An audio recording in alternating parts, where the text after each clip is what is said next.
Hello dear students, I am Sumit sir और मैं आज आपके लिए लेकर आया हूँ आईईसी का लेक्चर नंबर 8। देखिए, आईईसी के पिछले वीडियो लेक्चर्स में हम लोग यूनिट 3 पढ़ रहे थे और जिसका नाम था inverters, choppers, cycloconverters and dual converters. इन चार चीज़ों के बारे में हमें पढ़ना था। अब इस यूनिट का लास्ट टॉपिक, आज ये यूनिट खत्म हो रहा है, जिसका नाम है डुअल कन्वर्टर। ठीक है, इंपॉर्टेंट हेडिंग में भी होता है, एग्जाम में पूछा जाता है इस हेडिंग को। तो ये डुअल कन्वर्टर है, आज आपको यही पढ़ना है। ठीक है, सिलेबस में आपके लिखा हुआ है कि इसका आपको वर्किंग प्रिंसिपल पढ़ना है, इंट्रोडक्शन लेना है और वर्किंग प्रिंसिपल पढ़ना है और एप्लीकेशन पढ़ना है। बस इतना ही चीज़ आपको डुअल कन्वर्टर का पढ़ना है। तो देखिए, मैंने यहाँ पे डुअल कन्वर्टर का सर्किट बना दिया है। डुअल का मतलब होता है दो, जिसमें दो कन्वर्टर हों। तो यहाँ पे आपको दिख रहा होगा कि इस तरह से एक ये ब्रिज कन्वर्टर का सर्किट यहाँ पे बनाया गया है, जिसमें एससीआर ऊपर की तरफ हो, मतलब इस तरह से कनेक्टेड है, और ये भी एक ब्रिज कन्वर्टर ही है। ठीक है, और एससीआर इसमें इस तरह से कनेक्टेड है। ठीक है, तो कहीं ना कहीं इसको हम लोग कहते हैं कन्वर्टर 1 और इसको हम लोग कहते हैं कन्वर्टर 2। तो दो कन्वर्टर हैं, इसलिए इसका नाम है डुअल कन्वर्टर। ठीक है, अब ये कन्वर्टर क्या करेगा, ये कन्वर्टर क्या करेगा, वो धीरे धीरे आपको बातें समझ में आ जाएंगी। ठीक है, तो और देखिए, लोड को बीच में, दोनों कन्वर्टर के बीच में लोड को कनेक्ट किया जाता है। ये लोड जो है, ये यहाँ पे दिखाया गया है कि ये लोड में एक आर है, रजिस्टेंस, इंडक्टेंस है। ठीक है, यहाँ पे आर, ये आर है और यल है, रेजिस्टेंस है, इंडक्टर है और एक मोटर है। ठीक है, मोटर लगाने का रीज़न मैं भी आपको बता रहा हूँ कि क्यों मैंने मोटर लगाया है यहाँ पे, क्योंकि इस कन्वर्टर का प्रयोग ज़्यादातर इस मोटर के ही लिए किया जाता है। तो वो सब मैं आपको भी बता रहा हूँ। ठीक है, तो ये इसका सर्किट है। सर्किट आप देखिए तो बहुत ही ज़्यादा ईजी है, आप इसको बहुत जल्दी आसानी से बना लेंगे। ये सिंगल फेज डुअल कन्वर्टर का है, 3 फेज भी डुअल कन्वर्टर होता है। ठीक है, लेकिन ये सिंगल फेज डुअल कन्वर्टर का है। तो सारे एससीआर को ऊपर रखते हुए एक ब्रिज कन्वर्टर यहाँ बनाइए, सारे एससीआर को नीचे रख करते हुए एक ब्रिज कन्वर्टर यहाँ पे बनाइए, और यहाँ पे आप इनपुट दे देंगे। जो इनपुट यहाँ देंगे वही इनपुट यहाँ देंगे। ठीक है, मतलब यही तार आके इधर से जुड़ा रहेगा, तो ऐसे दिखाया गया है। ठीक है, अगर 3 फेज डुअल कन्वर्टर बनाना हो तो एक लाइन और यहाँ पे ये बढ़ जाएगा, यहाँ पे भी एससीआर, यहाँ पे भी एससीआर, इस दिशा में ऊपर ऊपर वाला, और इस दिशा में से नीचे नीचे वाला इधर भी बढ़ जाएगा। तब आप ABC लिख देंगे या RYB लिख देंगे। ठीक है, इधर भी ABC उसी क्रम में ऐसे लिख देंगे। ठीक है, तो ये आपका डुअल कन्वर्टर का सर्किट है। यहाँ पे लिखा हुआ है कन्वर्टर 1, यहाँ पे लिखा हुआ है कन्वर्टर 2। कन्वर्टर 1 का जो फायरिंग एंगल है उसको मैंने लिखा है अल्फा 1, और कन्वर्टर 2 के फायरिंग एंगल को मैंने लिखा हुआ है अल्फा 2। जाहिर सी बात है, एससीआर है तो फायरिंग आप करेंगे ही, तो जिस एंगल पे फायरिंग करेंगे इधर वाले को, उसको मैंने अल्फा 1 नाम दिया है ताकि मैं समझा सकूँ आपको। तो इधर का जो एससीआर है उसका फायरिंग एंगल अल्फा 1 है, और इधर का जो एससीआर है कन्वर्टर 2 का, उसका फायरिंग एंगल अल्फा 2 है। ठीक है, और अब देखिए, असली में डुअल कन्वर्टर जो है ये 4 क्वाड्रेंट ऑपरेशन प्रदान करता है। अभी आपके लिए एक नया वर्ड है जो आपको थोड़ा सा कंफ्यूज कर रहा होगा कि 4 क्वाड्रेंट ऑपरेशन क्या होता है। तो वो सब मैं अभी आपको बता रहा हूँ कि 4 क्वाड्रेंट ऑपरेशन क्या होता है। उसका मैंने यहाँ पे सर्किट बनाया हुआ है। 4 क्वाड्रेंट ऑपरेशन, क्वाड्रेंट मैंने चतुर्थांश होता है, तो चारों चतुर्थांश में इसमें वोल्टेज करंट प्राप्त होता है। ठीक है, और ये इस क्वाड्रेंट को हम लोग कहते हैं फॉरवर्ड मोटरिंग। ठीक है, इसको कहते हैं फॉरवर्ड ब्रेकिंग, पहले और चौथे को फॉरवर्ड मोटरिंग, फॉरवर्ड ब्रेकिंग, तीसरे को रिवर्स मोटरिंग और दूसरे को रिवर्स ब्रेकिंग। मैं इसी तरह से बोल रहा हूँ, उसका भी रीजन है, अभी सब बताऊंगा। ठीक है, यहाँ पे फुल फॉर्म मैंने सबका लिखा हुआ है, forward motoring, forward braking, reverse motoring, reverse braking. ठीक है, आपको ये सारी चीज़ें एकदम डिटेल में अभी समझ में आ जाएंगी। तो पहले तो आपको डुअल कन्वर्टर का ये सर्किट तैयार रखना है और इसके साथ ये क्वाड्रेंट ऑपरेशन इसको दिखाना है। ठीक है, और तब मैं आपको बता रहा हूँ कि ये डुअल कन्वर्टर कैसे वर्क करता है। तो ये डुअल कन्वर्टर का इंट्रोडक्शन है। ठीक है, इतना आपको एग्जाम में आएगा तो कभी भी आपको लिखना है। वर्किंग में आपको बता रहा हूँ जाने। ठीक है, देखिए, आप सभी लोग मोटर से भली भांति परिचित हैं, डीसी मोटर से आप लोग भली भांति परिचित हैं। तो जो डीसी मोटर होता है सॉरी तो देखिए, डीसी मोटर के आर्मेचर को, डीसी मोटर में फील्ड होता है। यहाँ पे जो मोटर दिखाया गया है इसका फील्ड कहीं पे पास ही में होगा। ठीक है, फुल फील्ड को हम लोग सेपरेटली एक्साइटेड करेंगे, उसको डीसी सप्लाई रेक्टिफायर लगा के उसको एसी को डीसी बना के उसको दे देंगे, तो फील्ड सेपरेटली एक्साइटेड होगा। अब देखिए, आर्मेचर को जब हम लोग किसी भी डीसी मोटर के आर्मेचर को जब हम लोग डीसी सप्लाई देते हैं, मान लीजिए डीसी मोटर है और जब इसके आर्मेचर को हम लोग ऐसे डीसी सप्लाई देते हैं, फील्ड को आप यहाँ पे फिक्स रूप से मान लीजिए कि ये फील्ड है सेपरेटली एक्साइटेड, जिसको हम लोग डीसी सप्लाई दे रहे हैं, रेक्टिफायर से बना के ही देंगे। बैटरी से नहीं दिया जाता है जनरली, एसी को बना के रेक्टिफायर से इसको परमानेंट डीसी दे देंगे, ये फील्ड एक्साइटेड रहेगा। ठीक है, और इसको हम लोग वोल्टेज से जोड़ देंगे। लेकिन हमारे पास तो एसी सप्लाई है, तो इसको हम लोग रेक्टिफायर से नहीं बल्कि कंट्रोल्ड रेक्टिफायर से, आप उसको कन्वर्टर कहिए, तो इसको हम लोग कन्वर्टर से आउटपुट प्रदान करेंगे। वही यहाँ पर दिखाया गया है कि देखिए, इस कन्वर्टर का का ये जो आपको कन्वर्टर दिख रहा है, ब्रिज कन्वर्टर, इस कन्वर्टर का आउटपुट यहाँ पे प्राप्त होगा, ठीक है, इस जगह पे जाहिर सी बात है यहाँ प्लस और यहाँ माइनस प्राप्त होगा, उसी को यहाँ पे ये प्रदान करेगा, ठीक है। मतलब यहाँ पे एसी सप्लाई आएगा, ए और बी के बीच में एसी सप्लाई हम लोग देंगे और ये एसी सप्लाई डीसी बना के, कंट्रोल्ड डीसी बना के इसको देगा, ठीक है। ये एक कंट्रोल रेक्टिफायर है, ठीक है। लेकिन अभी आपको बाद में समझ में आएगा कि ये कंट्रोल रेक्टिफायर इन्वर्टर की तरह भी काम करेगा। अभी इसीलिए मैं इसको केवल कन्वर्टर नाम दे रहा हूँ, अभी इसको कंट्रोल रेक्टिफायर कहना ठीक नहीं है, ठीक है। ये इन्वर्टर की तरह भी काम करेगा, रेक्टिफायर की तरह भी काम करेगा, कंट्रोल रेक्टिफायर की तरह भी काम करेगा और इन्वर्टर की तरह भी काम करेगा, ठीक है। तो अभी धीरे धीरे बातों को आप समझिए। तो मान लो कि जब हम लोग यहाँ पे एसी सप्लाई देंगे तो उस कंडीशन में यहाँ पे डीसी प्राप्त होगा, ठीक है, जब रेक्टिफायर की तरह काम करेगा तो। और जब डीसी प्राप्त होगा तो मैं उसको यहाँ पे दिखा रहा हूँ कि ये मोटर है और यहाँ पे डीसी प्राप्त हो रहा है, प्लस और माइनस, ठीक है।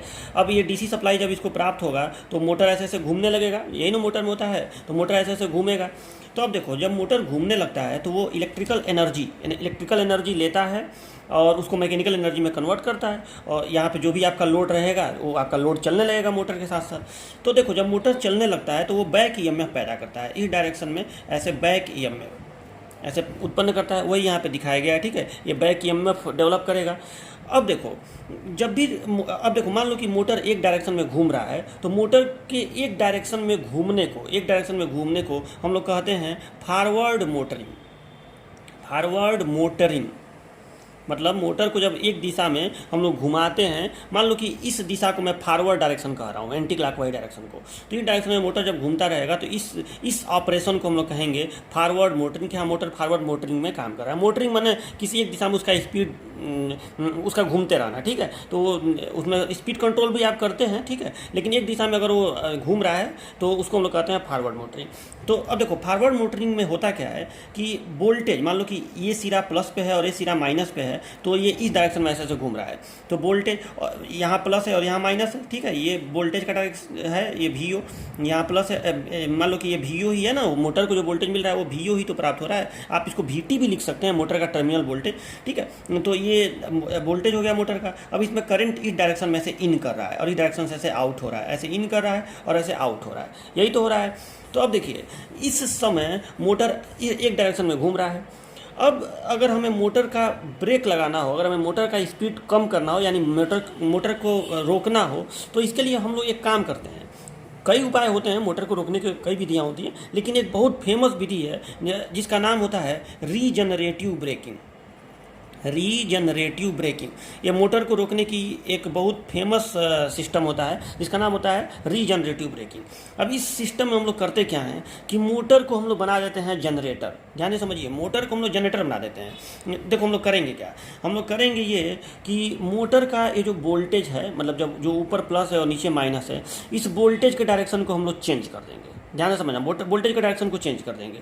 मतलब हम लोग ऊपर कर देंगे, यहाँ पे कर देंगे माइनस और यहाँ पे कर देंगे प्लस, लेकिन करंट के डायरेक्शन को नहीं चेंज करेंगे। ध्यान से समझना, करंट पहले जब मोटर था, ये ऊपर प्लस था और नीचे माइनस था, तो जाहिर सी बात है ऐसे करंट प्लस से माइनस की ओर बहता है, तो करंट ऐसे आ रहा था प्लस से और ऐसे इन हो रहा था, ऐसे निकल जा रहा था, ठीक है। तो ये मोटर की तरह काम कर रहा था, ऐसे ऐसे घूम रहा था। अब मैं क्या बोल रहा हूँ, तो हम लोग इसको चेंज कर देंगे, वोल्टेज को चेंज कर दिए, यानी इसको कर दिए माइनस, इसको कर दिए प्लस, लेकिन करंट उसी डायरेक्शन में फ्लो हो रहा है। तो आप ध्यान से देखिए, तो अब ये जो आर्मेचर है, इसके प्लस से, मतलब यहाँ पे वोल्टेज प्लस है और यहाँ से ये वोल्टेज को करंट को बाहर कर रहा है, और जहाँ माइनस है वहाँ करंट को दे रहा है। ये बताओ, जनरेटर में यही होता है कि नहीं? एक जनरेटर में यही होता है कि नहीं कि अगर एक जनरेटर है तो उसके प्लस से करंट बाहर निकलता है और माइनस पे करंट वापस आता है, जबकि मोटर में ये होता है कि मोटर के प्लस पे करंट इन होता है और माइनस से करंट बाहर निकलता है। मोटर में ये होता है, प्लस से आप इन करते हैं ना और वो घूमने लगता है, तो और माइनस से बाहर निकलता है। जबकि जनरेटर में ये होता है कि प्लस से करंट बाहर निकलता है और माइनस से इन होता है। तो यानी जब आपने ऊपर प्लस कर दिया, ऊपर जब आपने माइनस कर दिया और नीचे प्लस कर दिया और करंट को आपने सेम डायरेक्शन में रहने दिया, इसका सीधा सा मतलब हुआ कि आपने इस मोटर को जनरेटर बना दिया। अब जब ये जनरेटर बन गया तो उस कंडीशन में ये मैकेनिकल एनर्जी को इलेक्ट्रिकल एनर्जी में कन्वर्ट करेगा, मैकेनिकल एनर्जी को इलेक्ट्रिकल एनर्जी में कन्वर्ट करेगा। इसका मतलब ये हो गया कि जिस बैटरी से या जिस सोर्स से, यहाँ पे बैटरी नहीं है, यहाँ पे एसी सप्लाई है जो रेक्टिफायर से डीसी बन के मिल रहा है, तो जिस भी सोर्स से इसको सप्लाई मिल रहा था, यानी एनर्जी मिल रहा था, उसी को एनर्जी वापस भेजने लगेगा।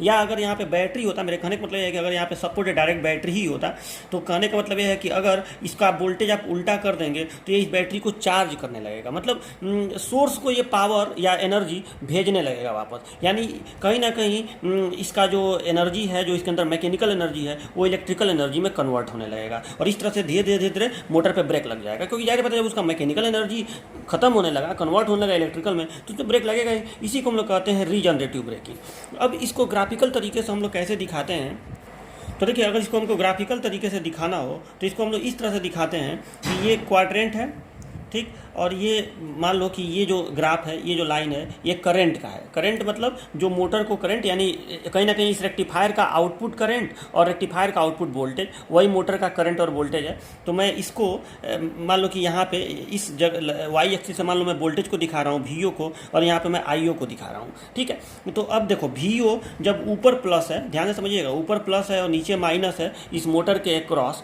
तो उस समय वी ओ ऊपर प्लस है और नीचे माइनस है, तो उसको मैं पॉजिटिव वी ओ मान के चल रहा हूँ। देखो पॉजिटिव निगेटिव कुछ होता नहीं है, एक चीज़ को अगर आप पॉजिटिव मानेंगे तो उसका उल्टा निगेटिव होता है। तो मैं ऊपर वाले, ये ध्यान से, मेरा एजम्पशन ये है कि मैं ऊपर वाला जब प्लस है और नीचे जब माइनस है तो इसको मैं पॉजिटिव वोल्टेज कह रहा हूँ। तो अब उसका उल्टा, जब नीचे प्लस होगा ऊपर माइनस होगा तो मैं उसको निगेटिव वोल्टेज कहूँगा, यही तो होता है, ठीक है। और करंट में जब करंट ऊपर से नीचे बहेगा तो उसको मैं पॉजिटिव करंट बोलूँगा, मतलब जब वोल्टेज ऊपर प्लस रहेगा और करंट नीचे और नीचे माइनस रहेगा और धारा ऊपर से नीचे बहेगी तो उसको मैं कहूँगा पॉजिटिव करंट। और जब धारा नीचे से ऊपर बहेगी तो उसको कहूँगा, तब जाहिर सी बात है अगर ऊपर से नीचे वाले को मैं पॉजिटिव करंट कह रहा हूँ तो नीचे से ऊपर वाले को निगेटिव करंट मुझे बोलना पड़ेगा।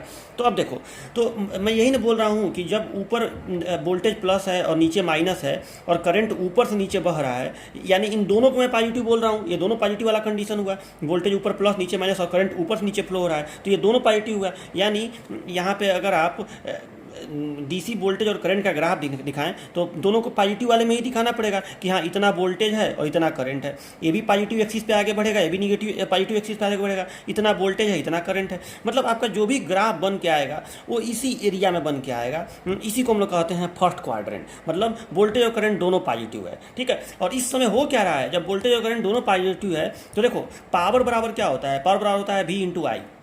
तो जब भी पॉजिटिव है, आई भी पॉजिटिव है, तो पावर पॉजिटिव होगा। और पॉजिटिव पावर का मतलब क्या होगा कि ये मोटर सोर्स से पावर लेगा, पावर माने एनर्जी, प्रति सेकंड का एनर्जी। तो ये सोर्स से एनर्जी लेगा और सोर्स से एनर्जी लेगा तो जाहिर सी बात है ये मोटर की तरह काम करेगा। यानी इस ऑपरेशन को, ये जो फर्स्ट क्वाड्रेंट है, ये जो पहला चतुर्थांश है, ये किस चीज़ को शो कर रहा है, तो ये शो कर रहा है फॉरवर्ड मोटरिंग को। अब इस डायरेक्शन में मान लो मोटर ऐसे घूम रहा है तो इसको मैं फॉरवर्ड डायरेक्शन बोल रहा हूँ, ठीक है। जब ऊपर प्लस नीचे माइनस है तो मोटर ऐसे ऐसे घूम रहा है तो इसको मैं फॉरवर्ड डायरेक्शन बोल रहा हूँ, ये मेरा एजम्पशन है। तो जब आप वोल्टेज, जब मोटर ऐसे घूमने लगेगा तो उसको मैं कहूँगा रिवर्स डायरेक्शन। तो अब ये फॉरवर्ड में घूम रहा है तो इसको, और घूम रहा है ना, रुक नहीं रहा है, घूम रहा है, तो इसको मैं कहूँगा फॉरवर्ड मोटरिंग। तो ये पहला चौथांश हो गया फॉरवर्ड मोटरिंग। अब देखो, अब मैं कैसे भी उपाय लगा के, अगर मैं कैसे भी उपाय लगा के इस वोल्टेज को उल्टा कर दूं, यहाँ प्लस कर दूं, यहाँ माइनस कर दूं, लेकिन करंट को उल्टा ना करूं, ये ध्यान दीजिएगा। वोल्टेज को केवल उल्टा करूं तो उस समय क्या होगा, तो वोल्टेज का ग्राफ अब इस एक्सिस पे आएगा, माइनस वी ओ पे आएगा, और करंट उसी दिशा में रह गया ना, करंट को उसी दिशा में रखना, तो करंट अभी प्लस पे ही आएगा। तो कहीं ना कहीं ये इस चतुर्थांश में वोल्टेज और करंट का ग्राफ आएगा कि नहीं। अब देखिए, यानी ये कहीं ना कहीं फोर्थ क्वाड्रेंट में आया कि नहीं, ये फर्स्ट क्वाड्रेंट में आया था, अब ये फोर्थ क्वाड्रेंट में आ रहा है। अब बात समझ में आए ना। और इस फोर्थ क्वाड्रेंट में मैं आपको पहले ही समझाया हूँ कि अगर ऐसा हो जाए कि करंट सेम डायरेक्शन में बहे और नीचे प्लस कर दिए, ऊपर आप माइनस कर दिए, तो ये मोटर नहीं रह गया, ये जनरेटर बन गया। क्योंकि अब ये प्लस से धारा दे रहा है तो जनरेटर है, प्लस पे धारा लेगा तो मोटर है, लेकिन प्लस से धारा देगा तो जनरेटर है। यानी अब इस कंडीशन में ये जनरेटर की तरह बिहेव करेगा, और जब जनरेटर की तरह बिहेव करेगा तो जाहिर सी बात है उसका ब्रेकिंग होगा, मोटरिंग नहीं होगा, उसका स्पीड बढ़ेगा नहीं बल्कि घटेगा, ठीक है। तो अब ब्रेकिंग होगा, और इस ब्रेकिंग को चूंकि फॉरवर्ड डायरेक्शन में घूम रहा था और ब्रेकिंग हो गया, माने मान लो कि मोटर ऐसे ऐसे ऐसे ऐसे घूम रहा है, तो अब धीरे धीरे ऐसे ही इसी दिशा में घूमते हुए उसका स्पीड डाउन होगा, डाउन होगा, डाउन होगा। बात समझ रहे नहीं। मान लो मोटर इस डायरेक्शन में ऐसे ऐसे घूम रहा है, खूब तेज ऐसे घूम रहा है, तो इसी डायरेक्शन में ऐसे स्पीड धीरे धीरे कम होता जाएगा, कम होता जाएगा, इसी डायरेक्शन में कम होता जाएगा। तो यानी ये कहीं ना कहीं फॉरवर्ड ब्रेकिंग हुआ कि नहीं, फॉरवर्ड में ही ब्रेकिंग हो रहा है, तो ये हो गया फॉरवर्ड ब्रेकिंग। और ये ब्रेकिंग कौन सी ब्रेकिंग है, ब्रेकिंग कई प्रकार की होती है, तो ये रीजनरेटिव ब्रेकिंग का प्रकार है। लेकिन अब चौथा क्वाड्रेंट क्या शो कर रहा है, तो ये फॉरवर्ड ब्रेकिंग को शो कर रहा है, ये फॉरवर्ड मोटरिंग को, ये फॉरवर्ड ब्रेकिंग को। हाँ, इसको आप एक चीज़ और समझ सकते हैं कि देखिए यहाँ पे वोल्टेज माइनस है और करंट प्लस है, तो जब आप वोल्टेज और करंट का गुणा करेंगे तो पावर निगेटिव आएगा, और निगेटिव पावर का मतलब होता है कि पावर लोड से सोर्स की तरफ जाना, न कि सोर्स से लोड की। पॉजिटिव पावर यानी पावर का ट्रांसफर सोर्स से लोड की तरफ होगा, और निगेटिव पावर का मतलब पावर का ट्रांसफर लोड से सोर्स की तरफ होगा। यानी अब ये पावर देने लगा, यानी अगर बैटरी होता तो उसको चार्ज करने लगेगा, एसी सोर्स को पावर देने लगा यानी ब्रेकिंग होगा। तो ये हो गया फॉरवर्ड ब्रेकिंग। ठीक है, तो पहला चतुर्थांश हमेशा याद रखिएगा कि जब वोल्टेज करंट पॉजिटिव तो फॉरवर्ड मोटरिंग, जब वोल्टेज निगेटिव लेकिन करंट पॉजिटिव तो फॉरवर्ड ब्रेकिंग।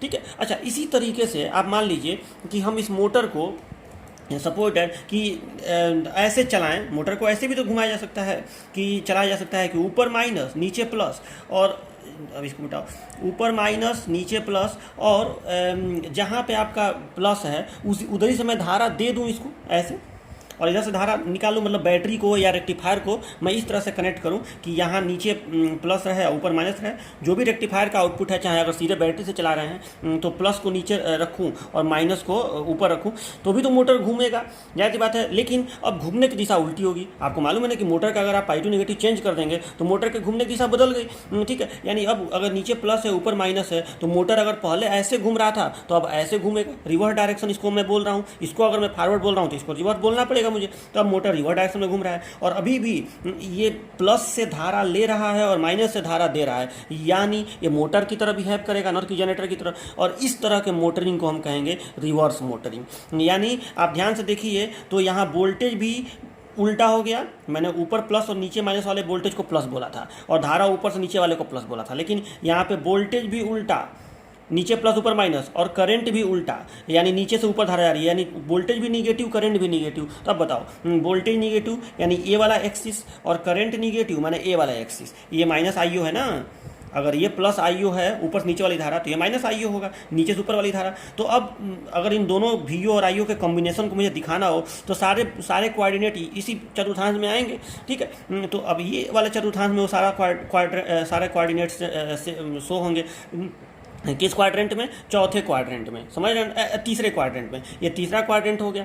अच्छा, तीसरे क्वाड्रेंट में चूंकि मोटर की स्पीड रिवर्स डायरेक्शन में बढ़ रही है, यानी कहीं ना कहीं ये रिवर्स मोटरिंग को शो कर रहा है। रिवर्स मोटरिंग, बात समझ में आया ना, ये रिवर्स मोटरिंग है। अच्छा, इसको आप ऐसे भी समझिए कि वोल्टेज निगेटिव करंट निगेटिव, तो पावर क्या होगा? अगर निगेटिव निगेटिव का गुणा कर देंगे P बराबर VI, तो निगेटिव निगेटिव का गुणा करेंगे तो पॉजिटिव होगा, यानी फिर पावर पॉजिटिव आएगा कि नहीं। और पॉजिटिव पावर का मतलब सोर्स से लोड की तरफ पावर आना, यानी मोटरिंग।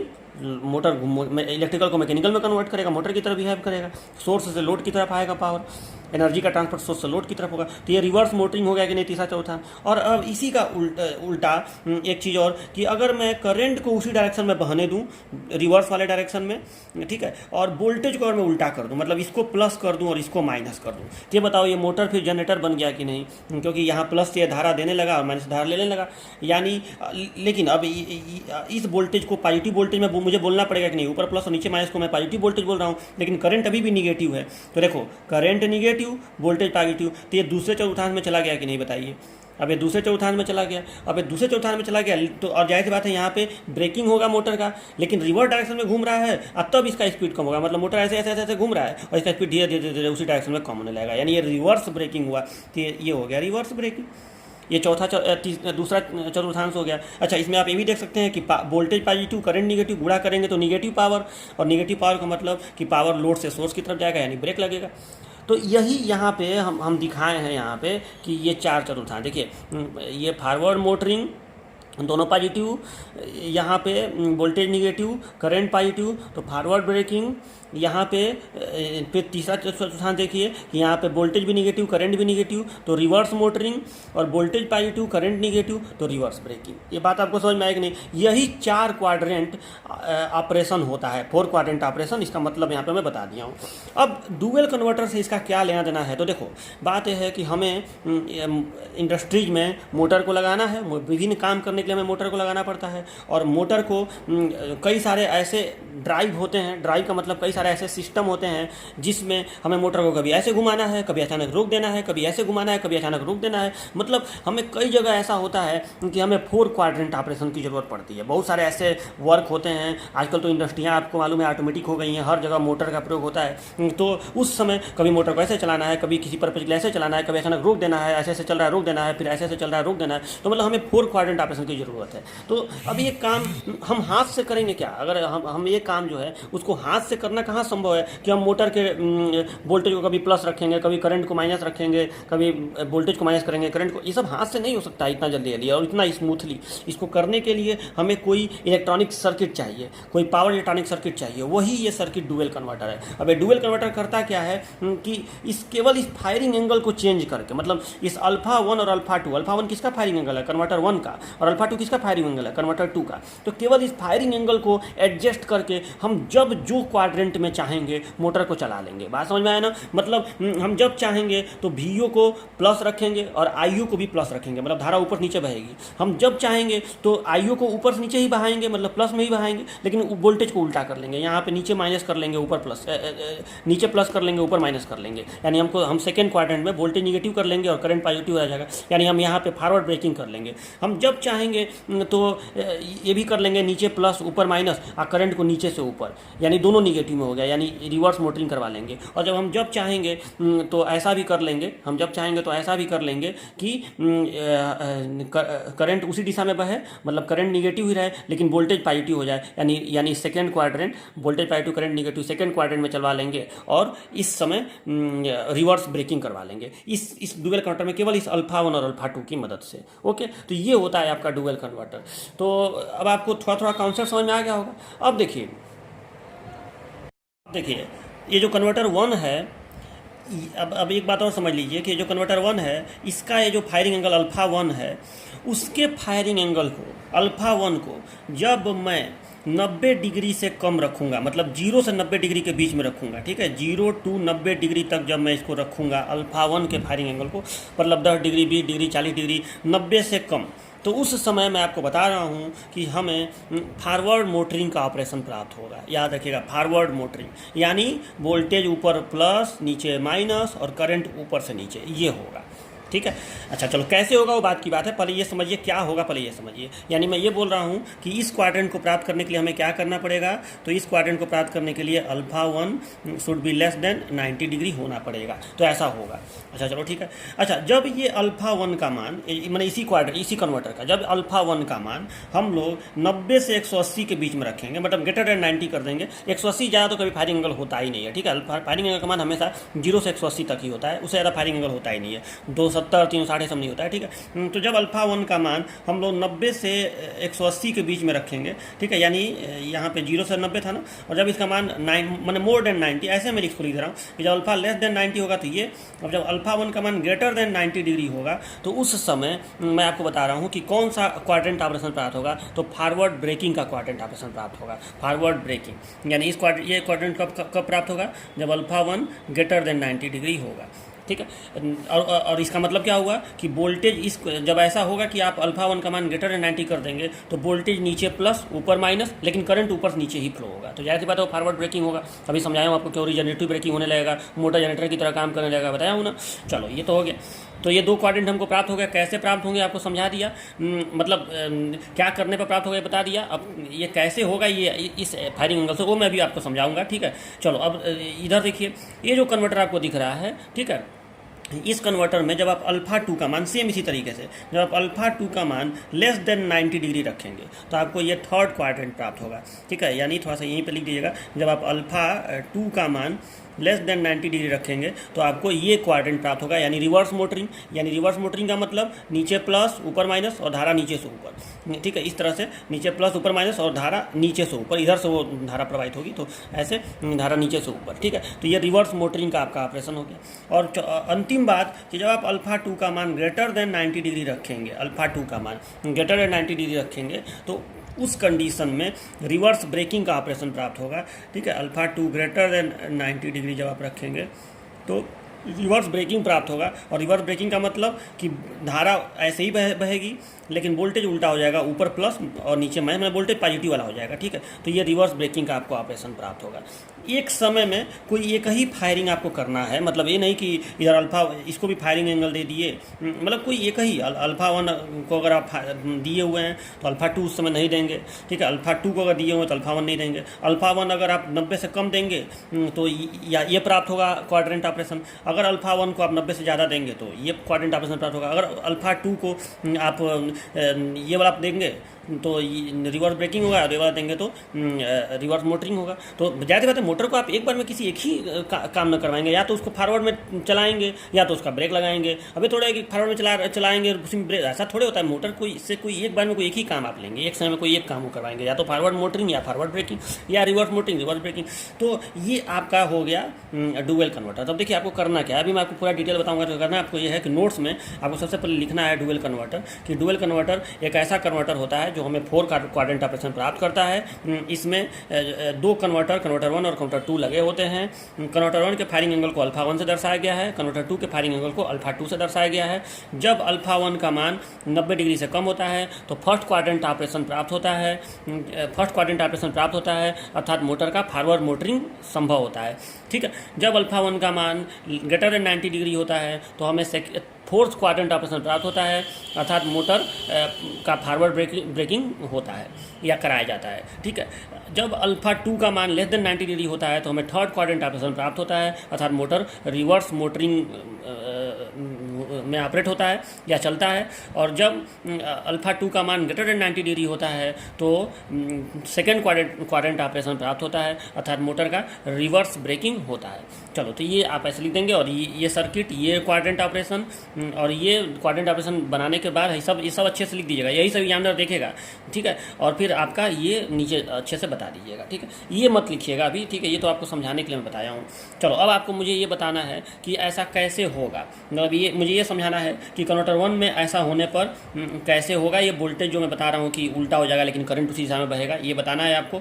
ठीक है, और फिर ये बताना है आपको। ठीक है, चलो, ये आपको मैं समझाने जा रहा हूँ।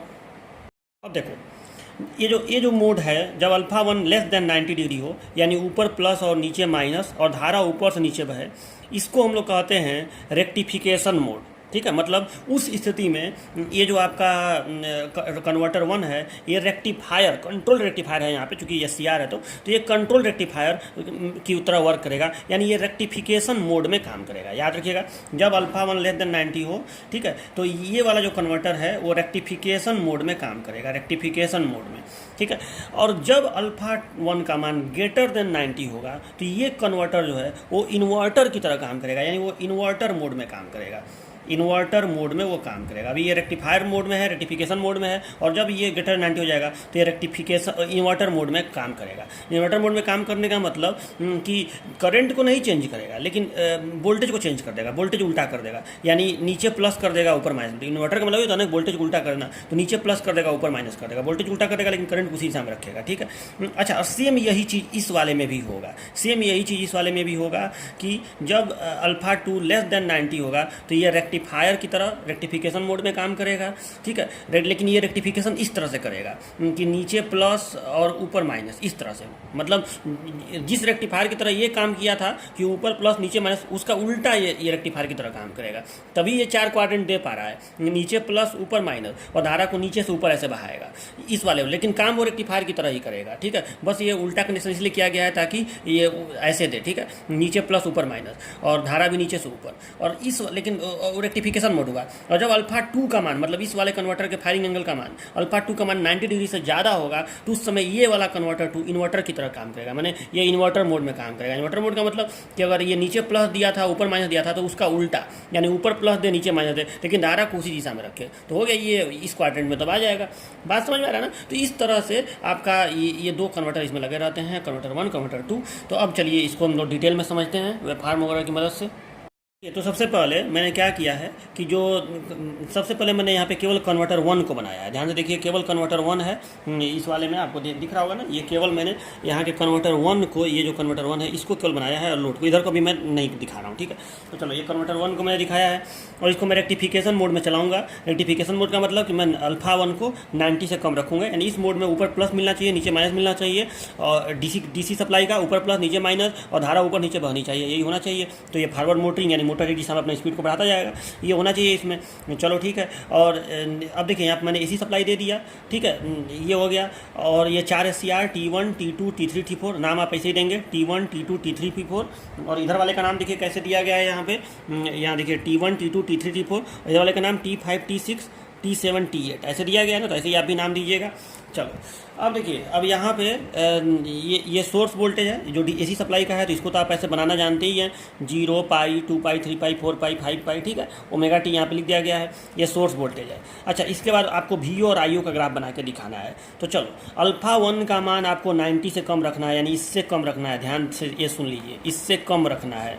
ठीक है, इससे कम, ये यहाँ से यहाँ तक 90 होता है ना, और यहाँ से यहाँ तक 180 होता है, तो आपको 90 से कम रखना है। और ये दिखाना है कि 90 से कम अगर अल्फा वन रहेगा तो उस समय आपको यहाँ पे ऊपर प्लस और नीचे माइनस, और धारा ऊपर से नीचे ही बहेगी, यानी फॉरवर्ड मोटरिंग का ऑपरेशन यानी फर्स्ट क्वाड्रेंट ऑपरेशन प्राप्त होगा। चलो देखो, तो देखिए ये आप पहले से भी इस तरह का कंट्रोल रेक्टिफायर आपको मैं क्लास में पढ़ा भी चुका हूँ कि ये वही तो है कंट्रोल रेक्टिफायर, ब्रिज वाला, ब्रिज कन्वर्टर है ये। तो देखिए, जब आप इतने एंगल पे फायरिंग करेंगे, अच्छा चलो पहले ये समझ लो कि जब एसी सप्लाई के पॉजिटिव हाफ साइकिल के दौरान यहाँ प्लस होगा और यहाँ माइनस होगा, तो आप बहुत आसानी से पकड़ सकते हैं कि कौन सा SCR फॉरवर्ड में, कौन सा SCR रिवर्स में। तो देखो कौन सा SCR फॉरवर्ड बायस में होगा, तो देखिए ये SCR फॉरवर्ड बायस में और ये SCR फॉरवर्ड बायस में। T1 T2 फॉरवर्ड में होगा कि नहीं, अब इतना डिटेल में मुझे ना बताना पड़े। इसके को माइनस मिल रहा है, कैथोड को माइनस, एनोड को प्लस, तो ये फॉरवर्ड बायस, और इसके कैथोड को एनोड को माइनस और कैथोड को प्लस, तो ये दोनों रिवर्स बायस। तो जाहिर सी बात है, इसको फायरिंग देने का कोई मतलब नहीं है, इसी को हम फायरिंग करेंगे। T1 T2 को फायरिंग करेंगे तो क्या होगा, तो ये होगा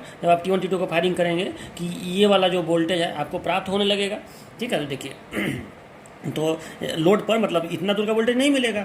मान लो कि ये वोल्टेज बढ़ते बढ़ते 0 1 2 3 4 5 मान लो 10 वोल्ट तक गया, तो 10 वोल्ट तक गया, तो 10 वोल्ट तक चूंकि ये फायरिंग नहीं हुआ है, तो ये भी दोनों SCR ऑफ हैं। जब ये भी दोनों SCR ऑफ हैं तो वोल्टेज आपको लोड पे कुछ भी नहीं प्राप्त होगा, क्योंकि ये भी तार खुला हुआ है, ये भी तार खुला हुआ है, ये भी तार खुला हुआ है, ये भी तार खुला हुआ है। मैं मिटा के नहीं दिखा रहा हूँ, ठीक है, तो उस समय आपको कोई वोल्टेज नहीं प्राप्त होगा। लेकिन जैसे ही फायरिंग आपका होगा, तुरंत ये स्विच ऑन हो जाएगा, ये स्विच ऑन हो जाएगा, ये आप ही रहेगा, ये आप ही होगा। तो देखो क्या होगा, यहाँ से करंट अब ऐसे चलेगा, ऐसे धारा के पास यहाँ पे 2 रास्ते हैं, लेकिन नीचे का रास्ता खुला है, इधर धारा नहीं जाएगा, ऐसे जाएगा। अब यहाँ 2 रास्ते, नीचे नहीं जाएगा क्योंकि ये खुला है, सीधे आएगा यहाँ पे, तो धारा ऊपर नीचे बहा कि नहीं। और देखो वोल्टेज देखो, तो ये प्लस वोल्टेज जो है, ये स्विच बंद है तो ये प्लस वोल्टेज पहुँच गया यहाँ पे, जाहिर बात है यहाँ प्लस हो गया। ठीक है, और उसी तरह से आप देखिए, तो अगर ये तार ये क्लोज हुआ है तो ये माइनस वोल्टेज पहुँच गया यहाँ पे, तो ऊपर प्लस नीचे माइनस, और धारा ऊपर नीचे बह रही है, ऐसे करंट का फ्लो होगा, देख लो ऐसे। ठीक है, तो ये इस तरह से हुआ, यानी आपको जो वेब फॉर्म यहाँ से प्राप्त होगा, मान लो 10 वोल्टेज पे हुआ तो 10 से ये वाला वेब फॉर्म फॉलो होगा। ठीक है, तो ये वेब फॉर्म ऐसे फॉलो होगा, इस तरह से ये ऐसे वेब फॉर्म ऐसे आएगा, सेम ये वेब फॉर्म आएगा। लेकिन अब इसके बाद देखिए, इसके बाद आपको पता है कि यहाँ पे चूँकि ये इंडक्टिव लोड है, ठीक है, और इंडक्टर अलग से लगाया भी जाता है। मोटर इस मतलब 4 क्वाड्रेंट ऑपरेशन प्राप्त करने के लिए, कंट्रोल पर्पज के लिए हमें इंडक्टर अलग से भी लगाना पड़ता है। ठीक है, तो रेजिस्टेंस और इंडक्टर यहाँ पर लगाया गया है।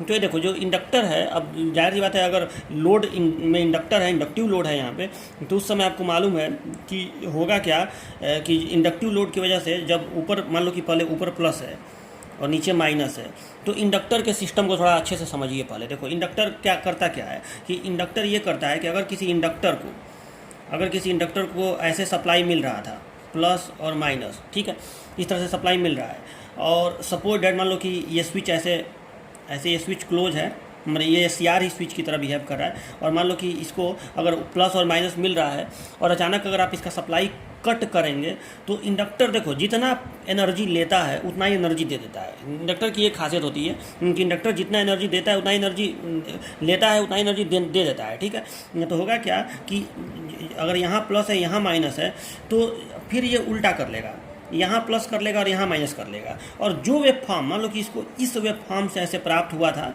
इस वेव फॉर्म से इंडक्टर को प्लस और माइनस प्राप्त हुआ है थोड़ी देर तक, तो सेम वही वेव फॉर्म वो उल्टा दिशा में करने की कोशिश करेगा। यही इंडक्टर के साथ होता है। मतलब जब आप सप्लाई बंद कर देंगे तो सेम यही वेव फॉर्म इंडक्टर के अक्रॉस ऐसे रहेगा। ठीक है, तो अब मैं ये बोलना चाह रहा हूँ कि मैंने इंडक्टर अपने पोलरिटी को उल्टा कर देता है, तो होगा क्या कि इंडक्टर की पोलरिटी उल्टी होगी तो अब सेम जिस वेव फॉर्म से इसको प्राप्त हुआ था, मतलब ये वाला वेव फॉर्म जो है आपको यहाँ पे प्राप्त होगा। सीधी सी बात यह है कि अपोजिट पोलरिटी का यहाँ पे आपको प्राप्त होगा। ठीक है, अच्छा अब देखो, ये तब तक आपको प्राप्त होता रहेगा जब तक ये इन दोनों SCR का फायरिंग ना हो जाए। इस बात को समझिए, आपको ये थोड़ा सा कन्फ्यूजिंग लग रहा होगा, मैं बता रहा हूँ ऐसा क्यों होता है। देखो होता क्या है, जब करंट का फ्लो ऐसे हो रहा है इस तरह से, अचानक हुआ क्या कि यहाँ पे माइनस, ऐसे जब मान लो कि ऐसे करंट का फ्लो हो रहा था, वोल्टेज इस तरह से ऐसे हो रहा था, और अचानक यहाँ का वोल्टेज ये प्लस हो गया और ये माइनस हो गया। जब निगेटिव साइकिल आएगा तो यही तो होगा, ये प्लस हो जाएगा, ये माइनस हो जाएगा। लेकिन उस समय जब ये प्लस हो गया और ये माइनस हो गया, तो इस समय यहाँ जो आउटपुट वोल्टेज है, इस इंडक्टर की वजह से, इंडक्टिव लोड की वजह से, ये भी उल्टा हो जाएगा। ठीक है, मतलब जो ऊपर प्लस था और नीचे माइनस था, ये ऐसे हो जाएगा, नीचे प्लस और ऊपर माइनस। ठीक है, तो ओवरऑल आप देखिए तो यहाँ पे इस SCR को ध्यान से देखिए, तो इस SCR को नीचे माइनस है और ऊपर भी माइनस है, और सच पूछो तो जितना वोल्टेज नीचे है उतना ही वोल्टेज ऊपर है। देख रहे हो ना, मतलब इंडक्टर की यही खासियत होती है कि जब ये निगेटिव वाला वेव फॉर्म बढ़ता जाएगा, मतलब यहाँ का ये माइनस प्लस जिस पैटर्न से बढ़ेगा उसी पैटर्न से ये माइनस प्लस बढ़ेगा। मेरे कहने का मतलब ये है कि इंडक्टर को आपने इस तरह का वोल्टेज शुरुआत में दिया है। ठीक है, इस तरह का वोल्टेज आपने शुरुआत में दिया है, तो मान लो कि किसी एक क्षण ये वोल्टेज अगर 0, 1, 2, मान लो 5 वोल्ट है, किसी एक क्षण 5 वोल्ट है, और जब ये वोल्टेज यहाँ पे उल्टा हुआ, ये इंडक्टर को आपने दिया था, मतलब जब ऊपर प्लस था नीचे माइनस था, तो और जब ये वोल्टेज ऐसे उल्टा हो गया इस तरह से, तो अब मान लो कि किसी एक क्षण ये निगेटिव में 5 वोल्ट है, मतलब यहाँ पे अब इस तरह से है। ठीक है, तो उस क्षण इंडक्टर भी तो अपना पोलरिटी उल्टा कर लेगा, तो इंडक्टर का भी पोलरिटी, अब इंडक्टर का पोलरिटी किस तरह से होगा, तो इंडक्टर का पोलरिटी इस तरह से होगा, उसने अपने पोलरिटी को उल्टा कर लिया, यानी ऊपर माइनस और नीचे प्लस कर लिया। तो मेरे कहने का मतलब ये है कि अब आप यहाँ पे देखिए तो ऊपर यहाँ पे माइनस और यहाँ पे प्लस, यानी इन दोनों के बीच में एक वोल्टेज प्राप्त हो रहा है, और उतना ही वोल्टेज यहाँ से भी ये इसको दे दे रहा है। ठीक है, मतलब अगर ये जितने वोल्टेज पे है उतने ही वोल्टेज पे ये है, तो दोनों का पोटेंशियल सेम है, यानी दोनों के बीच में कोई पोटेंशियल डिफरेंस नहीं होगा। यानी ये रिवर्स बायस में होते हुए भी अभी ये रिवर्स बायस में नहीं होगा। मतलब ये मत रटिए कि हाँ माइनस हो गया प्लस हो गया तो ये रिवर्स बायस में आ गया, ये अभी रिवर्स बायस में नहीं आया है, क्योंकि इंडक्टर की अपोजिट पोलरिटी की वजह से इसके क्रॉस जो पोलरिटी है, अभी ऐसा नहीं हुआ है कि एनोड हायर पोटेंशियल पे और कैथोड लोअर पोटेंशियल पे, यानी ये अभी भी टर्न ऑन ही रहेगा। ठीक है, और अब इंडक्टर जो है वो डिस्चार्ज होगा, मतलब जो धारा ऐसे फ्लो हो रही थी, जो करंट का प्रवाह ऐसे हो रहा था यहाँ से यहाँ तक, अब मान लो कि करंट का भी मैं यहाँ पे बना दे रहा हूँ कि करंट, और चूँकि इंडक्टिव का लोड है तो करंट ऐसे बनेगा, करंट ऐसे 0 से ऐसे मैक्सिमम होगा। ठीक है, और उसके बाद मैक्सिमम हो गया, उसके बाद इंडक्टर अपनी पोलरिटी को उल्टा कर लेगा, इंडक्टर का पोलरिटी, ये भी पोलरिटी उल्टा हुआ लेकिन इंडक्टर का भी पोलरिटी उल्टा हो गया, तो अभी ये रिवर्स बायस में नहीं आएगा और उसी दिशा में करंट जो है प्रवाहित होता ही रहेगा। बहुत इंपॉर्टेंट ये लाइन है, उसी दिशा में करंट प्रवाहित होता रहेगा, मतलब ऊपर माइनस आ गया नीचे प्लस आ गया, तो अभी भी करंट उसी दिशा में, मतलब अब प्लस से पहले इसको ऊपर प्लस था और नीचे माइनस था और ऐसे करंट प्राप्त हो रहा था, अब ये प्लस हो गया और ये माइनस हो गया और इंडक्टर अब डिस्चार्ज हो रहा है। देखो इंडक्टर डिस्चार्ज हो रहा है और उसी अभी ये SCR रिवर्स बायस में नहीं आया है और इसको ऐसे ही धारा ऐसे प्रदान कर रहा है इंडक्टर, यानी इंडक्टर यहाँ पे ऐसे डिस्चार्ज होने लगा। चलो, और ये तब तक डिस्चार्ज होता ही रहेगा जब तक अगला वाला आप फायरिंग ना कर दें, T3 T4 को फायरिंग ना कर दें। जैसे ही आप T3 T4 को फायरिंग करेंगे, उस कंडीशन में जब आप इसको फायरिंग कर देंगे तो उस कंडीशन में आपका ये दोनों रिवर्स बायस में आ जाएंगे। अब कैसे रिवर्स बायस में आ जाएगा, क्योंकि जैसे ही आप फायरिंग करेंगे फिर ये वोल्टेज ऊपर प्लस हो जाएगा और नीचे माइनस हो जाएगा। देखिए कैसे, क्योंकि जब आप फायरिंग करेंगे तो T2 और T3 और T4 को फायरिंग करेंगे ना, तो ये देखो जब आप इसको फायरिंग करेंगे तो ये देखो ये प्लस यहाँ पहुँचा कि नहीं, प्लस आ गया, और इसको फायरिंग करेंगे तो ये देखो माइनस यहाँ पहुँचा कि नहीं, या माइनस आ गया, यानी फिर ऊपर प्लस नीचे माइनस। अब आप देखिए तो ऊपर प्लस, इस SCR के ऊपर प्लस और नीचे यहाँ पे माइनस, तो ये अब रिवर्स बायस में आ गया। ऊपर प्लस है, यहाँ पे प्लस है, कैथोड पे प्लस है, एनोड पे माइनस है, तो अब ये रिवर्स बायस में। मतलब मैं ये कहना चाहता हूँ कि जैसे ही T3 T4 का आप फायरिंग करवाएंगे T1 T2 रिवर्स बायस में आ जाएगा। केवल यहाँ माइनस और प्लस होने से बहुत बच्चे ये सोचते हैं कि जैसे ही ये वोल्टेज उल्टा आया ये रिवर्स बायस में। हाँ, मैं मानता हूँ कि रिवर्स बायस में हो गया, लेकिन कंडक्शन अभी भी जारी रहेगा, ठीक है, क्योंकि वोल्टेज तो उल्टा हुआ है, यहाँ पे उल्टा हुआ है, लेकिन इधर से भी उल्टा वोल्टेज इसको मिल गया है ना, तो अभी ये रिवर्स बायस में नहीं आया है, ठीक है।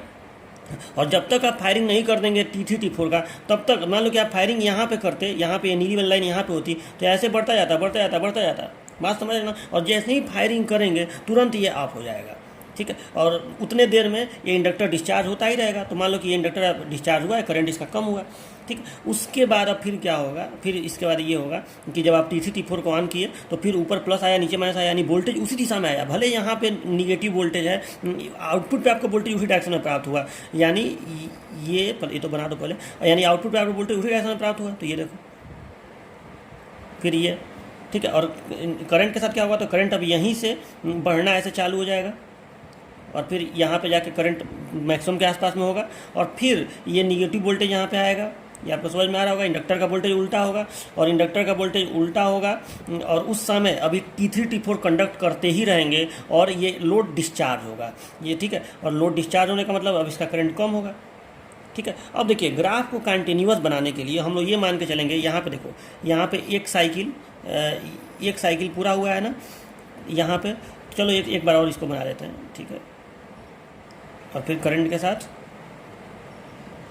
चलो, तो यहाँ पे आप देखिए, तो यहाँ पे एक साइकिल इस लाल वाले पूरा हुआ है, तो हम लोग इससे ग्राफ को बनता हुआ मान के चलते हैं कंटिन्यूअस बनाने के लिए, ठीक है। तो इससे बनता हुआ मान के चलने का मतलब क्या हुआ, क्योंकि देखिए यहाँ से ऐसे नीचे से ये करंट आ रहा है ना, ठीक है, यहाँ से ऐसे आके ऐसे शुरू हो रहा है, तो हम लोग जो यहाँ से शुरू किए इसको ऐसे शुरू करना पड़ेगा। देखो यहाँ से, देखो ऐसे ऐसे ऊपर से नीचे आके फिर इस तरह से कुछ थोड़ा सा ऐसे ऐसे, ठीक है,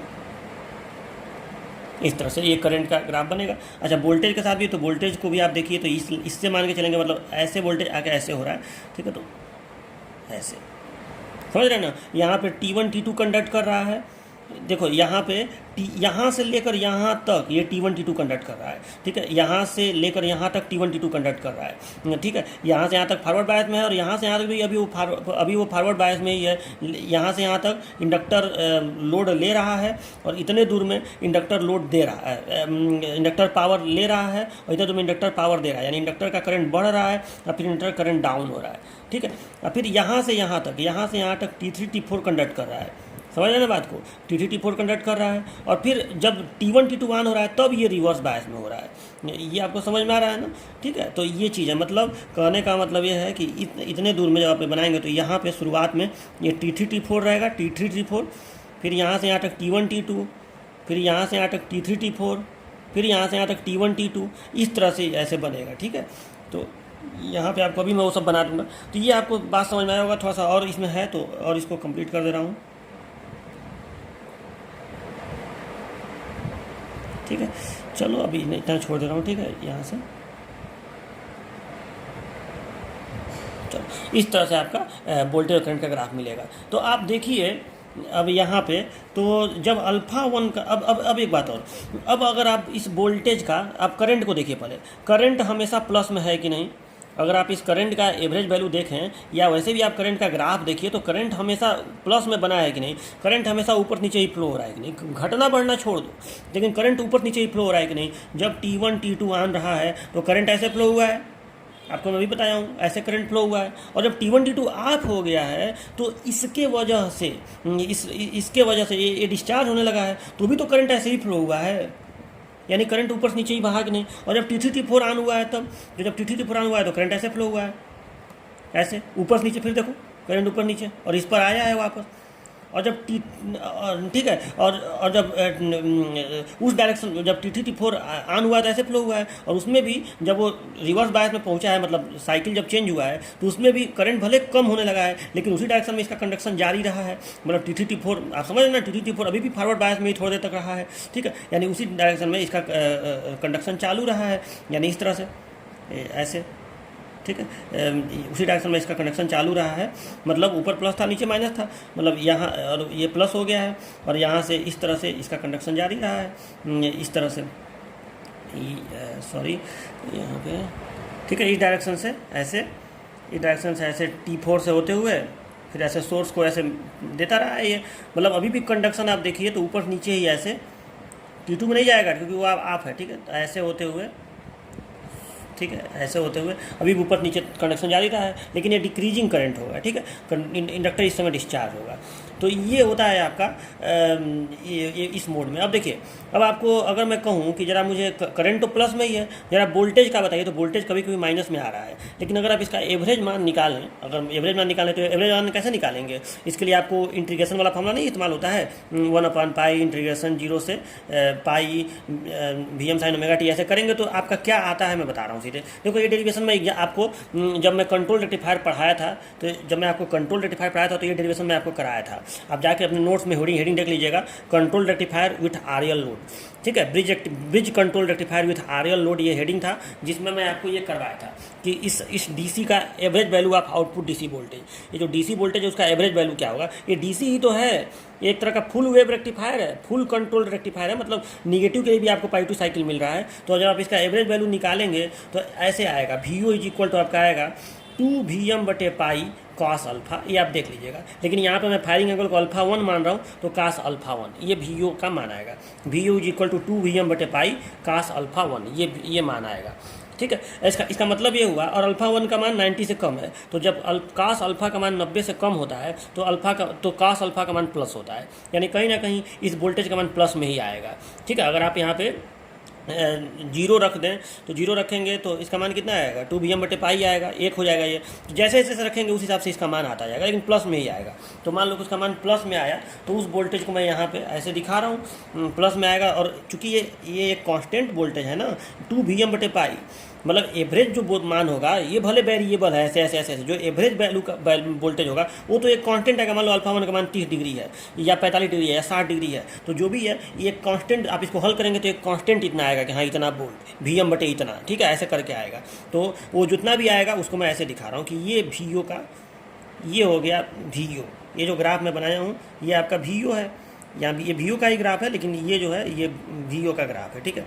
इसको आप कहीं पर एक जगह ऐसे दिखा देंगे, ऐसे, चलो ऐसे लिख दो, ये VO का ग्राफ है, ठीक है। तो अब आप देखिए, तो VO का मान प्लस में है, मतलब जब अल्फा का मान 90 डिग्री से कम है तो VO का मान प्लस में है। इस पूरे ग्राफ का एक एवरेज दिखाया गया है, तो VO का मान प्लस में है और करंट का मान भी प्लस में है कि नहीं, यानी ये फर्स्ट क्वाड्रेंट ऑपरेशन हुआ कि नहीं, यानी वोल्टेज भी हमेशा प्लस का मतलब हमेशा ऊपर प्लस और नीचे माइनस, और करंट भी हमेशा ऊपर नीचे। आप कहेंगे सर बीच में तो ऐसा हो रहा है कि वोल्टेज उल्टा हो रहा है, लेकिन वो इतने कम समय के लिए हो रहा है, क्योंकि अल्फा का मान 90 से कम है, तो ये इतने कम देर के लिए निगेटिव हो रहा है कि जब आप एवरेज निकालेंगे तो ऊपर प्लस और नीचे माइनस ही आएगा, यानी ये फर्स्ट क्वाड्रेंट ऑपरेशन हुआ कि नहीं।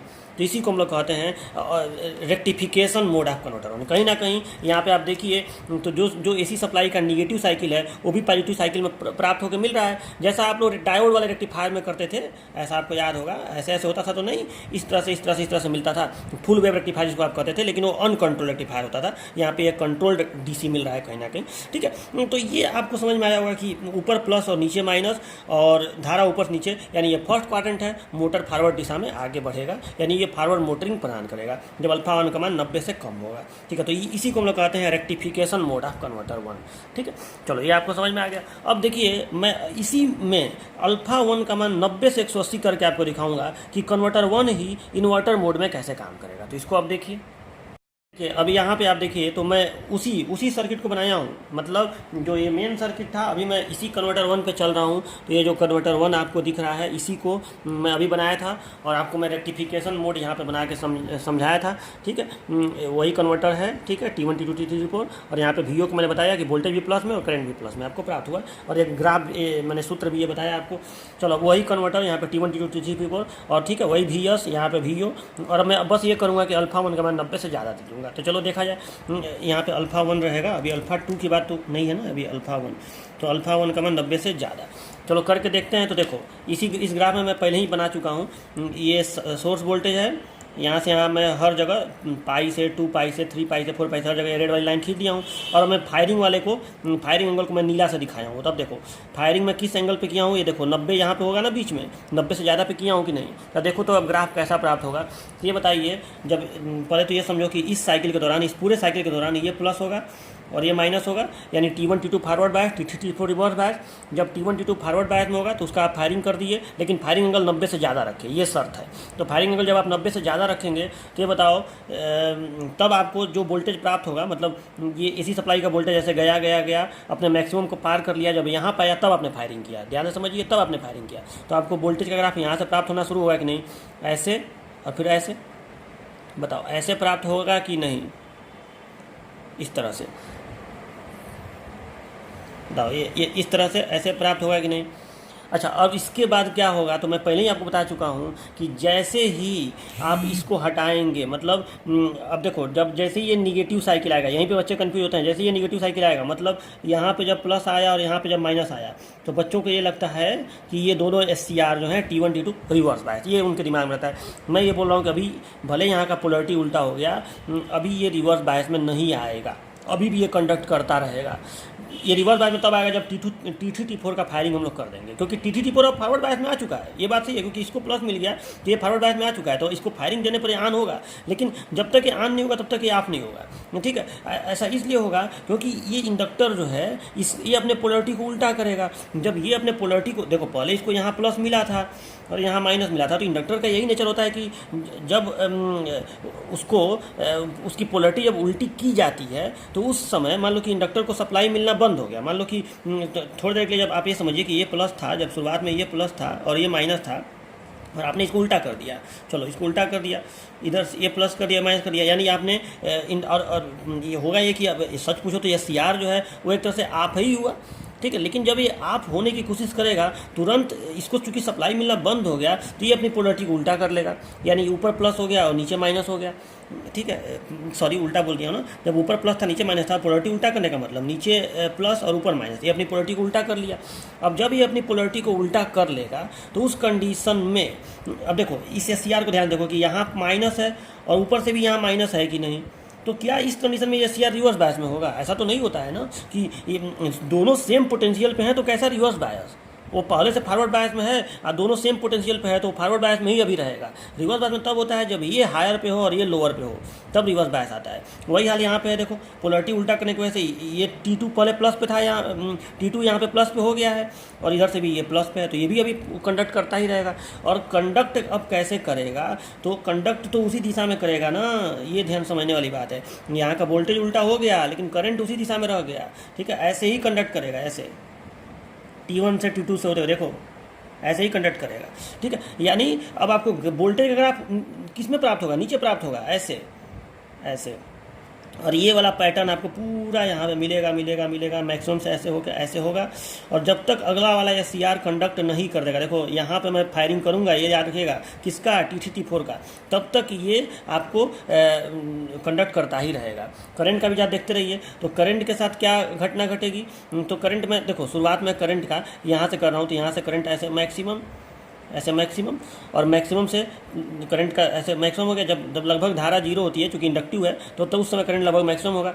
और फिर ये वोल्टेज डाउन होगा तो इंडक्टर अब डिस्चार्ज होने लगेगा। मान लो इंडक्टर डिस्चार्ज ऐसे होने लगा, ऐसे डिस्चार्ज हुआ, यहाँ तक आया, और तभी अब इंडक्टर कम होने लगा, मतलब इसकी धारा कम होने लगी, यानी इस समय ये उसको पावर दे रहा है, सोर्स को। उसी समय यहाँ पे क्या होगा कि आपने किसको ऑन कर दिया, T3 T4 को फायरिंग कर दिया, क्योंकि ये फॉरवर्ड बायस में है। जब आप इसका फायरिंग कर देंगे तो उस समय ये देखो, ये प्लस वोल्टेज T3 से होते हुए यहाँ आ गया और ये माइनस वोल्टेज T4 से होते हुए नीचे आ गया, यानी अब यहाँ पे प्लस और यहाँ पे माइनस। और अब देखो इस SCR को देखो कि ऊपर अब इसको प्लस मिला और नीचे माइनस मिला, अब ये रिवर्स बायस में आ जाएगा। तो अब इसका रिवर्स बायस आने की वजह से क्या होगा कि अब इस कंडीशन में ये होगा कि ये ऑफ हो गया और इसके ऑफ होने से और ऊपर अब प्लस और माइनस आने लगा, ठीक है। तो अब ऊपर अगर प्लस और माइनस आने लगा तो ये यहाँ से जीरो हो जाएगा, ठीक है, ये जीरो हो गया। और उसके बाद अब फिर ये SCR ऊपर वोल्टेज प्लस आ गया और नीचे माइनस आ गया, यानी अब यहाँ से ये इस तरह से ऐसे उठेगा ये ग्राफ, क्योंकि अब ये पॉजिटिव में आ गया ना, यहाँ से ये जीरो हो गया, ख़त्म हो गया, ठीक है। और तुरंत ये पॉजिटिव में आने लगा, ये यहाँ से ऐसे ख़त्म हो गया, तुरंत ऐसे ऐसे ख़त्म हो गया, तुरंत पॉजिटिव आने लगा। और पॉजिटिव आने के बाद अब पॉजिटिव के हिसाब से ये ऐसे फिर करेगा, ठीक है। ऐसे यहाँ पे आएगा, फिर यहाँ पे आएगा, फिर यहाँ से जीरो, फिर यहाँ पे ऐसे, चलो ये ऐसे ऐसे ग्राफ इसका बनेगा, ठीक है। और करंट के साथ क्या होगा, तो करंट यहाँ से ऐसे, फिर यहाँ से करंट फिर बढ़ना चालू होगा, ठीक है, ऐसे, फिर यहाँ से घटना चालू होगा, फिर यहाँ से बढ़ना चालू होगा, फिर यहाँ से घटना चालू होगा। अच्छा, ग्राफ को कंटिन्यूस मान के बनाते हैं, मतलब इस रेड लाइन से बनाना शुरू करेंगे।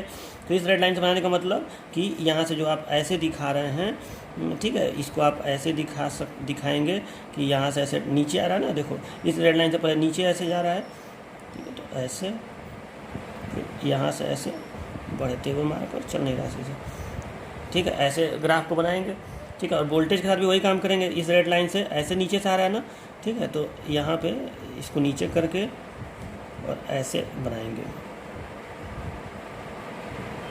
ऐसे, चलो बस हो गया, ठीक है। तो ये आपका इसका ग्राफ बनेगा, ठीक है। तो अब इस वोल्टेज का अगर आप औसत मान निकालें, इस वोल्टेज का अगर आप औसत मान निकालें, तो अभी भी वही वैसे इंटीग्रेशन करके निकालेंगे तो सेम वही फार्मूला आएगा। VO इज इक्वल टू आएगा, VO is equal to V2 बटे पाई कास अल्फ़ा 2 आएगा, कास अल्फ़ा 1 आएगा, ठीक है। अभी तो अल्फ़ा 1 के लिए हो रहा है, ये आएगा। और अब आप देखिए, तो अल्फ़ा 1 का मान अगर आप 90 से ज़्यादा रखे हैं, तो ये बताओ जब इसका मान 90 से ज़्यादा होगा तो ये निगेटिव में आएगा कि नहीं। जब कास थीटा का मान 90 से ज़्यादा होता है तो मान माइनस में होता है, तो जब ये माइनस में हो जाएगा तो उस कंडीशन में जो VO का मान है वो यहाँ पे आएगा। VO का जो मान है, देखो ये, देखो ये हो गया VO का ग्राफ, VO, बात समझ में आया ना। तो ये VO का ग्राफ हो गया। और करंट अभी भी प्लस में है, देख लो ध्यान से, करंट अभी भी प्लस में है, लेकिन वोल्टेज अब निगेटिव है, यानी ये कहीं ना कहीं फोर्थ क्वाड्रेंट हो गया कि नहीं, कि वोल्टेज यहाँ पे निगेटिव, जो औसत आप मान देखिए, ये मत देखिए कि कभी निगेटिव कभी पॉजिटिव, आप औसत देखिए कि अब यहाँ पे वोल्टेज निगेटिव मतलब ऊपर माइनस, अब वोल्टेज निगेटिव यानी ऊपर माइनस और नीचे प्लस, और करंट पॉजिटिव, यानी कहीं ना कहीं ये वाला क्वाड्रेंट आपको यहाँ पे मिल रहा है कि नहीं, ठीक है। यानी जब अल्फ़ा 1 का मान 90 से ज़्यादा है तो वोल्टेज निगेटिव, करंट पॉजिटिव, ठीक है, यानी ये फॉरवर्ड ब्रेकिंग होगा कि नहीं, ठीक है। तो इस तरह से ये जो रेक्टिफायर है, कन्वर्टर 1 है, ये इन्वर्टर मोड में काम करेगा। अभी इसको इन्वर्टर मोड इसलिए कहते हैं कि ये वोल्टेज उल्टा कर दिया है, मतलब जो वोल्टेज पहले यहाँ पे आप देखिए, जो वोल्टेज पहले प्लस में मिल रहा था उसी को माइनस में दे रहा है, यानी वोल्टेज उल्टा करे, यानी इन्वर्टर की तरह बिहेव कर रहा है। तो ये होता है आपका, इसीलिए इसको कहते हैं इन्वर्टर मोड ऑफ कन्वर्टर 1। तो इस तरह से दोनों हो जाता है। अब आप सेम इसी तरीके से, अब आप चाहें तो आप खुद अपना दिमाग लगाकर सेम इसी तरीके से एक काम कर सकते हैं कि कन्वर्टर 2 का, आप कन्वर्टर 2 का ऐसे रेक्टिफायर मोड समझ सकते हैं। कैसे, तो इसका उल्टा कर दीजिए, इन चारों SCR को उल्टा कर दीजिए। जब आप उल्टा करेंगे ना, चारों SCR को उल्टा कर देंगे, मतलब ये वाला इस तरह से आप बनाएंगे, ठीक है। जब आप इस तरह से बनाएंगे और मोटर को इस साइड में दिखाएगा, मतलब ये चारों SCR इधर और मोटर वाला लोड इस साइड में, तो अब देखो ये जब उल्टा रहेगा तो अब ये होगा कि यहाँ पे नीचे प्लस प्राप्त होगा, ऊपर माइनस प्राप्त होगा। जब अल्फ़ा 2 का मान आप 90 से कम रखेंगे तो यहाँ प्लस प्राप्त होगा, यहाँ माइनस प्राप्त होगा, और धारा ऐसे बहेगी। आप करके देखिएगा, इसको थोड़ा सा अपना दिमाग लगाइए, आप करके देखिएगा, धारा ऐसे बहेगी इसमें। और जब आप अल्फ़ा 2 का मान 90 से ज़्यादा रखेंगे, जैसे अभी आप किए थे इस अल्फ़ा 1 के लिए, तो वोल्टेज उल्टा हो जाएगा, मतलब आपको ग्राफ कुछ इस तरह से प्राप्त होगा। मैं केवल आउटपुट वोल्टेज का आपको ग्राफ यहाँ बना के समझा दे रहा हूँ, ठीक है। तो देखिए, जब अल्फ़ा 1 का मान लेस देन 90 डिग्री है तो आपको वोल्टेज ऐसे प्राप्त हो रहा है ना, वोल्टेज इस तरह से प्राप्त हो रहा है, ऊपर प्लस, और करंट इस तरह से प्राप्त हो रहा है, थोड़ा थोड़ा इस तरह से, ठीक है। यानी वोल्टेज और करंट दोनों प्लस में प्राप्त हो रहे हैं, ये फॉरवर्ड मोटरिंग हो गया। चलो इसको हटाओ। जब आप अल्फ़ा 1 का मान लेस देन 90 रखे हैं तब नहीं ये प्राप्त हुआ है। अल्फ़ा 1 का मान लेस देन 90 रखे हैं तो ये वोल्टेज इस तरह से प्राप्त हुआ है और करंट इस तरह से प्राप्त हुआ है, ठीक है। चलो ये हो गया। अल्फ़ा 1 का मान जब आप ग्रेटर देन 90 कर रहे हैं तो वोल्टेज किस तरह से प्राप्त हुआ है, अभी दिखाया हूँ, नीचे, और करंट ऊपर ही, यानी ये फॉरवर्ड ब्रेकिंग हो गया, चौथा चतुर्थांश ये वाला, ठीक है। चलो अब आप देखिएगा खुद करके इस बात को कि जब आप अल्फ़ा 2 का मान, मतलब इधर वाले कन्वर्टर का मान, जब आप अल्फ़ा 2 का मान लेस देन 90 रखेंगे तो आपको वोल्टेज का मान ऐसे प्राप्त होगा। देखो इस तरह से वोल्टेज प्राप्त होगा, नीचे और करंट ऐसे प्राप्त होगा, इस तरह से, ऐसे, इस तरह से, यानी कहीं ना कहीं वोल्टेज भी निगेटिव, करंट भी निगेटिव, तो ये रिवर्स मोटरिंग हो गया। और जब आप अल्फा 2 का मान ग्रेटर देन 90 करेंगे, आप खुद देखिएगा, आप इसको करके ऐसे देखिएगा कि जब यहाँ पे प्लस आएगा और यहाँ पे माइनस आएगा तो कौन कौन ऑन होगा। तो जाहिर सी बात है, जब यहाँ पे प्लस आएगा और यहाँ पे माइनस आएगा तो T5 T6 ऑन होगा। जब यहाँ प्लस और यहाँ माइनस, सॉरी, यहाँ प्लस होगा और यहाँ माइनस होगा तो अच्छा ये ऑन होगा ना, T7 और T8 ऑन होगा। तो उस कंडीशन में आप ऐसे बनाइएगा तो आपको दिखेगा कि यहाँ प्लस आ गया और यहाँ माइनस आ गया। आप करके देखिएगा, इतना तो आप दिमाग लगा सकते हैं, ठीक है, इतना समझाने के बाद इतना तो कर ही सकते हैं। और जब अल्फा 2 का मान आप ग्रेटर देन 90 करेंगे तो ऐसे बनेगा, ठीक है, करंट नीचे ही रह जाएगा लेकिन वोल्टेज जो है वो ऊपर आ जाएगा। यानी कहीं ना कहीं ये रिवर्स मोटरिंग, रिवर्स ब्रेकिंग हो गया कि नहीं, ठीक है। तो मुझे पूरा उम्मीद है, देखिए लिटिल बिट ये कॉम्प्लिकेटेड हो रहा होगा आपके लिए, लेकिन अगर आप मेरे बातों को ध्यान से समझे रहेंगे तो इसमें कोई बहुत बड़ी बात नहीं है, आपको ये ज़रूर अच्छे से समझ में आ गया होगा, मुझे पूरा उम्मीद है।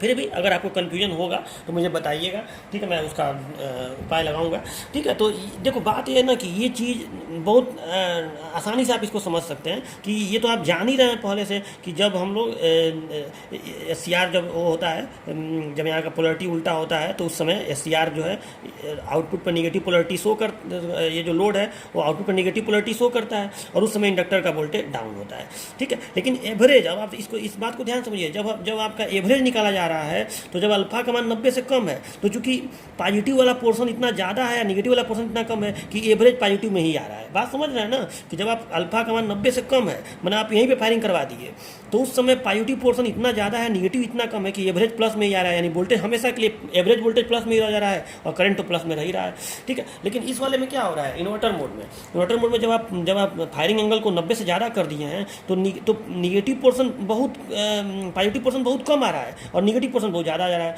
निगेटिव पोर्शन यहाँ बहुत ज़्यादा आ गया। अब मान लो कि यहाँ पे जब आप ऑन किए 90 से ज़्यादा पर तो ये इतना ही दूर पॉजिटिव आया, लेकिन निगेटिव तो फिर अब बढ़ता ही जाएगा क्योंकि आप फिर फायरिंग करेंगे, अगले चक्र में भी आप 90 से ज़्यादा पे फायरिंग करेंगे तो तब तक ये निगेटिव यहाँ पे आता रहेगा, क्योंकि इंडक्टर का यही तो काम है कि वो अपने पोलरिटी को उल्टा ही रखेगा, ठीक है। तो अपने पोलरिटी को उल्टा रखेगा और तब तक ये करंट जो है ये डिस्चार्ज होता रहेगा, ठीक है। तो ये अब यहाँ तक अपने पोलरिटी को, यानी कहीं ना कहीं निगेटिव पोर्शन ज़्यादा आया, पॉजिटिव कम आया, तो एवरेज जब आप निकालेंगे तो एवरेज निगेटिव में आ गया, यानी वोल्टेज निगेटिव में और करंट पॉजिटिव में, ठीक है। जब अल्फा 2 का मान ग्रेटर देन 90 है तब तो ये कहीं ना कहीं चौथांश हो गया फॉरवर्ड ब्रेकिंग वाला। तो ये आपको, और इस सूत्र से आपको समझ में आ रहा होगा कि जब 90 से ज़्यादा है तो ये निगेटिव में चला ही जाएगा, वोल्टेज निगेटिव में, लेकिन करंट तो पॉजिटिव में ही रह गया। करंट अभी भी उसी दिशा में फ्लो हो रहा है जिस दिशा में पहले फ्लो हो रहा था, फायरिंग एंगल को 90 से ज़्यादा करने के बाद भी। और कन्वर्टर 2 में भी ये दोनों मोड आप बनाएंगे तो जस्ट इसका उल्टा प्राप्त होगा, ठीक है। तो इस तरह से आपको ये चारों क्वाड्रेंट का ऑपरेशन प्राप्त होगा। तो अब देखिए आपको करना क्या है, देखो एग्जाम के पॉइंट ऑफ व्यू से आपको ये थोड़ा सा लिखना है, इंट्रोडक्शन जो मैं शुरुआत में बताया था, ये बनाना है, ये बनाना है, इतना ही बना के आप एग्जाम में छोड़ दीजिएगा, बात खत्म। बहुत ज़्यादा समय नहीं रहता है, इतना करिएगा। लेकिन नोट्स में आप क्या करिएगा कि समझने के लिए आप ये भी बनाइएगा, रेक्टिफिकेशन मोड ऑफ कन्वर्टर 1, और ये बना के ये बनाइएगा, ठीक है। और फिर ये बनाइएगा इन्वर्टर मोड ऑफ कन्वर्टर 1, ठीक है, और यहाँ पे दिखाएगा। और मैं तो आपसे ये कहूँगा कि अगर आप थोड़ा सा मेहनत और करना चाहें तो रेक्टिफिकेशन मोड ऑफ कन्वर्टर 2, मतलब इसको आप रेक्टिफिकेशन मोड में भी बनाइए, ठीक है। आप सोचिए रहा था, देखो खुद से समझने से चीज़ें समझ में आती हैं। तो आप इसका भी बनाइए, ये SCR उल्टा कर दीजिएगा, लोड को यहाँ दिखाइएगा, ठीक है, यहाँ लोड दिखाएगा और यहाँ SCR, यहाँ SCR, इस तरह से, जैसे मतलब इतने दूर को आपको बनाना है। इधर वोल्टेज दिखाएगा ऐसे DC AC सप्लाई, और फिर आप ये जरा तीनों वेव फॉर्म बना के देखिएगा कि आपका ये ऐसे आ रहा है कि नहीं, कि वोल्टेज भी निगेटिव में और करंट भी निगेटिव में, ऐसे सोच के देखिएगा, ठीक है। और उसी तरह से आप ये वाला बनाइएगा कन्वर्टर 2 का, इन्वर्टर मोड ऑफ कन्वर्टर 2, फिर उसमें आप अल्फा 2 का मान 90 से ज़्यादा दे के देखिएगा कि ग्राफ ऐसे आ रहा है कि नहीं। किस तरह से ग्राफ आएगा, करंट उसी दिशा में आ जाएगा, वोल्टेज उल्टा हो जाएगा, वोल्टेज ऊपर प्लस आ जाएगा और करंट उसी दिशा में आ जाएगा, ऐसा हो रहा है कि नहीं। तो आप ये सब करके जा देखिएगा, तो इतना काम करिएगा। तो ये आपका इसी के साथ डुअल कन्वर्टर टॉपिक कंप्लीट हो गया, ठीक है। इसका एप्लीकेशन बस अब बता दे रहा हूँ मैं आपको, और इसके बाद ये टॉपिक कंप्लीट होता है, ठीक है।